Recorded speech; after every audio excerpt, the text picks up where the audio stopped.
Magandang hapon po.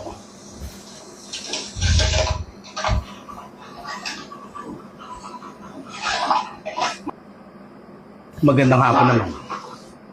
Ito ho ba yung Reyes Film Academy? Ito nga. Maupo ka.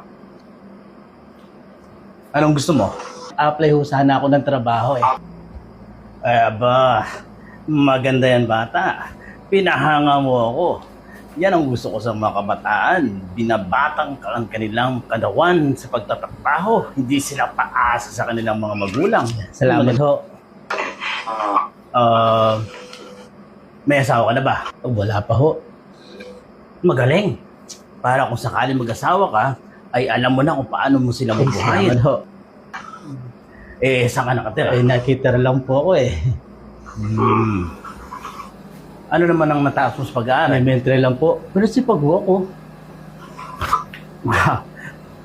Magaling. Lalo ka nilang mga kurso na dahan. Salamat po. Paano po? Tanggap na po ba ako? Itanong natin sa manager. Manager? Hindi ba kayo may-ari yun to? Nag-a-apply lang din ako ng trabaho katulad mo. Masipag din akong katulad mo.